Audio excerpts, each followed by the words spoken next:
So I have reviewed a lot of Android TV streaming devices like Fire TV Stick and Mi TV Box on the channel, but if you still have a cable TV connection from Tata Sky or Dish TV, an inconvenience that you face is that you have to keep switching the TV input between a streaming box and the set-top box of a cable connection. Now this is not that big of a problem for people like us, but if you don't want to have multiple boxes and cables under your TV, or if you have parents or grandparents who find it difficult to navigate the Android TV UI or switching between devices, Tata Sky has tried to make the cable TV set-top box smarter by combining these two kinds of devices into a single box. And the result is the Tata Sky Binge Plus set-top box, which is basically an Android TV streaming box that also runs the traditional cable TV connection.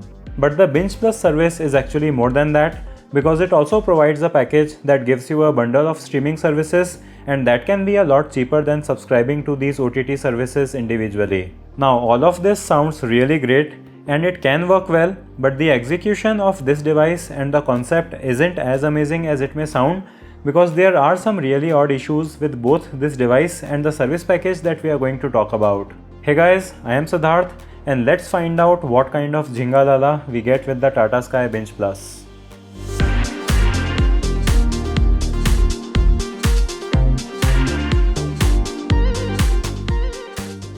In the box, you get the power adapter, a really nice remote which we will talk about soon, an HDMI cable, and finally the device itself. But you don't have to worry about all of these, as it will be taken care of by the person who is appointed to install this in your home. The design of the Binge Plus set-top box is actually pretty decent for a set-top box. It has a logo that lights up, which makes it look less boring than other boxes, and at back you have lots of connectivity options. So in addition to the satellite cable in, you have the RCA audio out along with the old school video out port.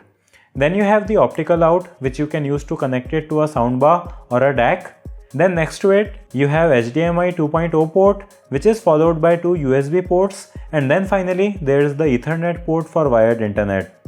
There is also an SD card slot at bottom, which is rare to see on streaming boxes. The Bluetooth remote that comes with this box is actually really great. It has all the controls for the Smart TV box integrated really well with the regular set-top box features, and the overall design and usability is also really great, and you can speak to it to use the Google Assistant with its dedicated button, which is nice. So you plug it into your TV via HDMI like a regular set-top box or streaming box, and then after the initial setup, you are greeted with their own Binge Plus UI. It is a pretty good UI that combines the cable TV, the OTT services, and your Android TV apps in a very simplified way. There is a homepage which includes all the watchable programs from all kinds of services. Then there is a guide menu, which is like your traditional cable TV guide with channels divided into categories. Then you have the Binge tab, on which you get all the bundled OTT services, so you can directly select your show and it will start streaming that on apps like Disney Plus Hotstar. Then there is the app section, where you have your regular Android apps installed and you can navigate that like regular Android TV. You also have two settings options on this device, one for the Tata Sky service and one for the Android device settings. Since this is an Android TV device, you can do the usual Android TV things like playing any video file from pendrive, installing apps from Google Play Store, sideloading apps from USB, and playing games that are available for Android TV. Performance of the device is adequate for the tasks that it is handling. It has 2 GB RAM, dual band Wi-Fi, Bluetooth so you can connect speakers and gamepads, and an HDCP 2.2 supporting HDMI port. The UI is still not as fluid as stock Android UI, but it also doesn't feel like slowing you down, and the overall layout and navigation of the UI is very simple and easy to understand, and I am glad that they didn't make it more complicated than necessary. This is a 4K box, so it can play 4K videos from YouTube, and it also supports HDR10 even though it doesn't support Dolby Vision. Other than that, the quality of the TV channels is also good in Full HD, and you can really see the overdone makeup on the faces of the actors. By the way, make sure that you are subscribed to the channel with bell icon so you don't miss out on future videos. Now, one really big issue that I am facing with this device is that it is automatically converting SDR signal to HDR signal, so I am not getting correct colors on my HDR supported TV. The other devices that I have tried with the same TV like Fire TV Stick and Mi TV Box have the option of enabling or disabling SDR to HDR conversion or HDR to SDR conversion, but on the Tata Sky Binge Plus, there is no such option in the display settings or in any other part of the menu. And this wouldn't have been a problem because I don't enable these options, but SDR is automatically converted to HDR on this box by default and there is no way to disable it, which is a deal-breaking thing for me because all of the content looks overexposed. I also tried this with my monitors which don't support HDR, and there this wasn't a problem, and I have really tried to make this work with my HDR supported TV, which works perfectly with other streaming devices, but it didn't work with the Binge Plus. This is a very minor software issue that can be fixed very easily and quickly, but so far an update that would make this happen has not been released, and I have tried contacting Tata Sky service and haven't been able to find a solution to this.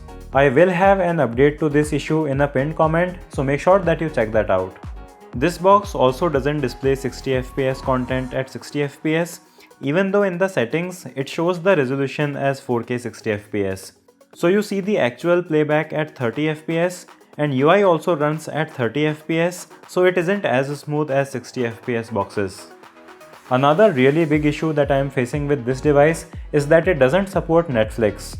So you can't install it from the Play Store, and you also can't sideload it and then use it because it just shows that the app isn't compatible with the device. This could also get updated in the future, and I'll also have an update about this in a pinned comment, but Netflix is the most popular streaming service, so its absence really decreases the value of this service, and it really keeps it from becoming a solution that many people can actually use to replace their streaming boxes. You do have the option to use other OTT services, so you will have to decide how important Netflix is for you. Now coming to the subscription model with the Binge Plus, it is kind of complicated. There are 3 divisions in the subscription model. So first, you have your regular cable TV plan, then there is the plan for OTT services plans, which I'll talk about soon, and then there is the Amazon Prime subscription. So the regular cable TV plan is your regular Tata Sky plan. For example, let's take the recommended plan of 576 rupees per month I got, which includes English and Hindi channels in HD. Then there is the OTT plan, which is a bundle of streaming services subscriptions which include Disney Plus Hotstar, Woot Select, Woot Kids, Z5, Sun Next, Hungama Play, Eros Now and Shemaru Me. This plan costs 299 rupees per month. But Amazon Prime Video is not included in this, so you will have to pay an additional 129 rupees per month to have that. So for the complete package with HD cable TV channels, you are looking at around 1000 rupees per month.